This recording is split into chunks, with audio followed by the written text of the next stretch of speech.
राजधानी लखनऊ के JP Narayan international में सेंटर के गेट पर बुधवार को समाजवादी पार्टी के कार्यकर्ताओं ने जमकर हंगामा किया।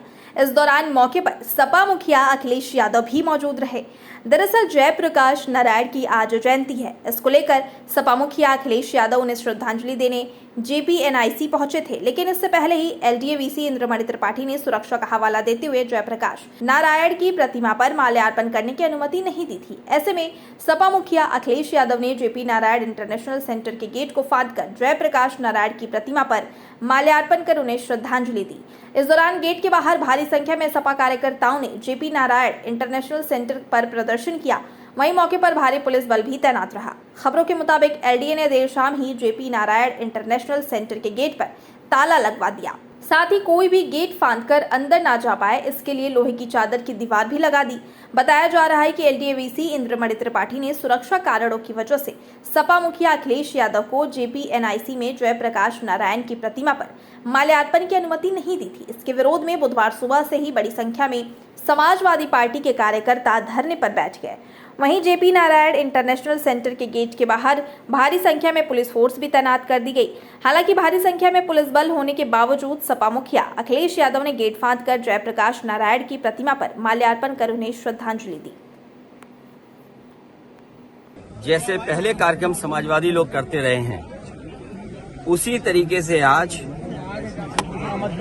जयप्रकाश जी को संपूर्ण क्रांति के नायक के जन नायक नेता के लिए हर वर्ष हम लोग आज की तारीख में आते थे। और ये कोई पहली बार नहीं है कि इस जेपी समाजवाद म्यूजियम में हम लोग माल्यार्पण करने पहली बार आ रहे हों।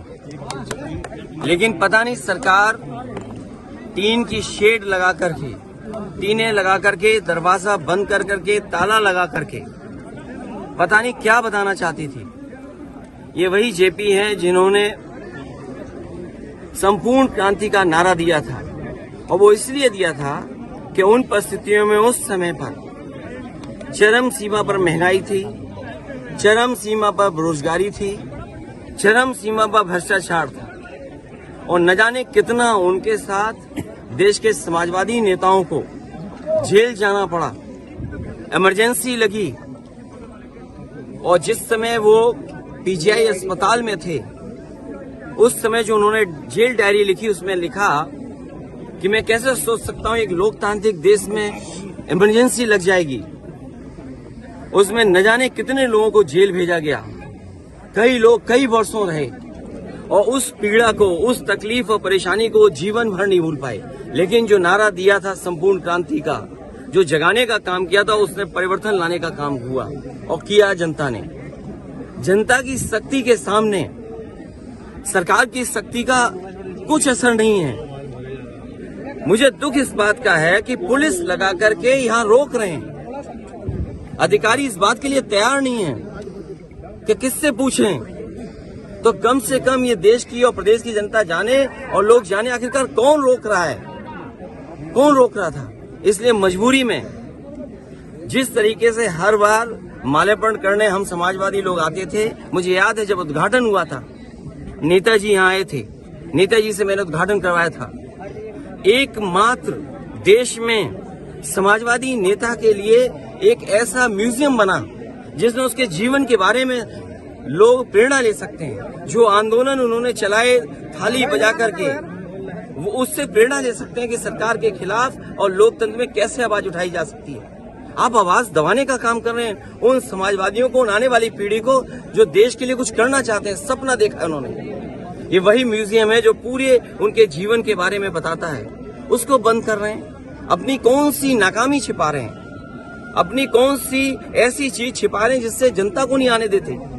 न केवल ये म्यूजियम जो पीछे बड़ी इमारत है, बड़ी बिल्डिंग है, जो कभी नेताजी ने, जॉर्ज फर्नांडिस ने और उस समय के समाजवादी लोगों ने इसका शिलान्यास किया था। एक सरकार आई जिसने काम नहीं होने दिया, उसके बाद समाजवादी सरकार ने, पिछली सरकार ने इसको शुरू किया। और न केवल भारत में, बल्कि अगर ये बिल्डिंग बनकर के तैयार हो जाती तो दुनिया में एक पहचान बनती बिल्डिंग की कि हाँ जेपी के नाम पर जिसने इतने बड़े देश के लोकतंत्र को बचाने का काम किया, लोगों को जागरूक किया और एक आवाज दी उन्होंने।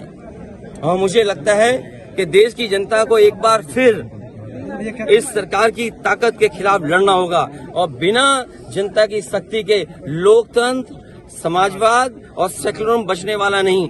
जो आवाज उन्होंने दी थी संपूर्ण क्रांति की, मुझे उम्मीद है कि सभी समाजवादी लोग मिलकर के आने वाले समय में लोकतंत्र बचाएंगे, समाजवाद बचाएंगे, संविधान बचाएंगे और उस संविधान को बचाएंगे जो बाबा साहब भीमराव अम्बेडकर जी ने हम सबको दिया है। और जिस समय बाबा साहब भीमराव अम्बेडकर जी का दिया हुआ संविधान इन्होंने बदल दिया, उसी दिन समझ लें हमारी आजादी भी ये लोग छीन लेंगे।